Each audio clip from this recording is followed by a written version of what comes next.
स्तरार बहू। इनके जाने के बाद मेरी सहेलियों ने मुझे बताया था कि गांव का घर तेरा अपना है, इसे छोड़कर मत जाना। वैसे भी छोटी बहू तेजतर्रार है, उससे तेरी नहीं पटेगी। छोटे बेटाभू कई दिनों से मुझे मुंबई आने कह रहे थे, लेकिन इनके जाने के बाद मेरी सहेलियों ने मुझे बताया था कि गांव का घर तेरा अपना है, इसे छोड़कर मत जाना।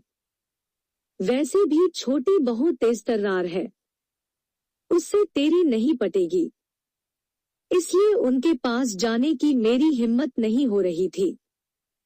ऐसा नहीं था कि यहाँ गांव में बड़े बेटाभू मुझे बहुत प्यार से रखते थे। वास्तव में बड़ी बहू तो कभी सीधे मुंह बात भी नहीं करती थी। घर में उसके अलावा मेरा काम करने वाला कोई और न होने से मजबूरन मुंह फुलाकर ही वो मेरा काम करती। फिर भी मैं सोचती कि चाहे मुंह फुलाकर ही सही मेरा काम कर तो देती है न, उतना ही काफी है। मन में समाधान तो करना ही होगा। ये घर मेरा है, इसलिए मैं अधिकार से इस घर में रह सकती हूँ। यही सब सोचकर मैं मुंबई जाने से कतरा रही थी। पिछले कुछ दिनों से छोटे बेटाभू कुछ ज्यादा ही फोर्स कर रहे थे, इसलिए मैं उनके साथ मुंबई आ गई। घर में आने के बाद जब मैं बाथरूम गई तो बाथरूम में वेस्टर्न स्टाइल की लैट्रिन सीट देखकर मुझे आश्चर्य हुआ, क्योंकि जब फ्लैट बन रहा था तब मैंने ही जिद करके इंडियन स्टाइल की लैट्रिन सीट लगवाई थी। तब मुझे वेस्टर्न पैटर्न बिल्कुल नहीं सुहाता था, लेकिन अब घुटनों के ऑपरेशन के बाद तेजतर्रार बहू ने मेरी सुविधा का इतना ख्याल रखा, यह देखकर सुखद एहसास हुआ। दूसरे दिन शाम की चाय के बाद सब लोग हॉल में बैठे थे तो शिल्पा, छोटी बहू, ने कहा, मम्मी जी चलिए हम सब मॉल में घूमने चलते हैं। आप तैयार हो जाइए। मैं क्या करूंगी मॉल जाकर? जो हम सब करेंगे वो आप भी करना। नहीं बेटा, मैं घर में ही ठीक हूँ, तुम सब लोग जाओ। आखिर आप हमारे साथ मॉल में क्यों नहीं आना चाहती? शिल्पा, यदि मम्मी नहीं आना चाहती तो रहने दो ना। बेटे ने कहा, आप रहने दीजिए जी। आपको किसने कहा हम दोनों के बीच में बोलने को? बेटा मुंह बनाकर चला गया। शिल्पा ने फिर कहा, प्लीज मम्मी जी चलिए। देख बेटा, 75 साल की उम्र में मैं जल्दी जल्दी चल भी नहीं पाती हूँ। तुम में से किसी को मेरा हाथ पकड़ना पड़ेगा।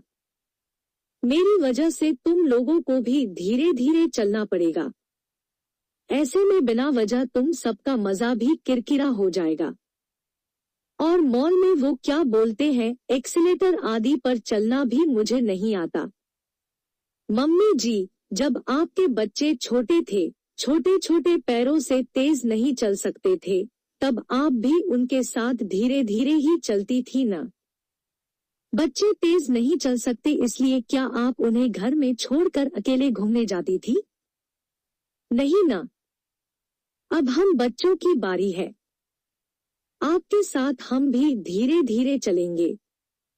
आखिरकार घर में बैठे बैठे आप भी तो बोर हो जाती होंगी।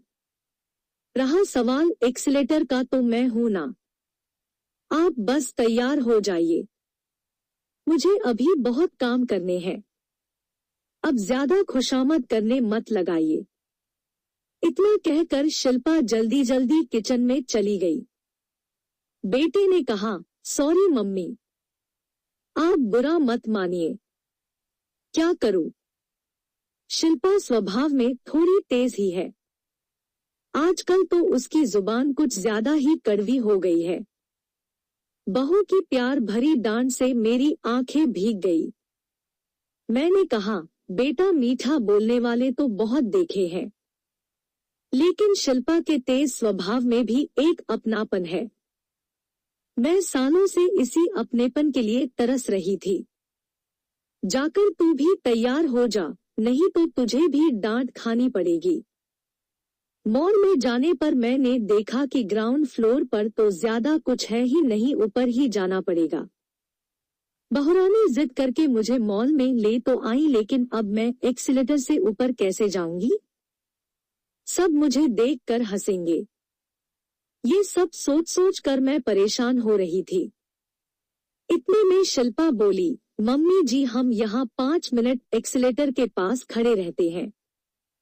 आप आते जाते लोगों को ध्यान से देखिए, वे कैसे पहली सीढ़ी पर पैर रखते हैं, कैसे बिंदास होकर एक्सीलेटर पर चलते हैं, जैसे कि घर की सीढ़ियां चढ़ रहे हो। सब अच्छे से देखिए ताकि आपकी घबराहट कम हो। मैं आने जाने वालों को अच्छे से देखने लगी।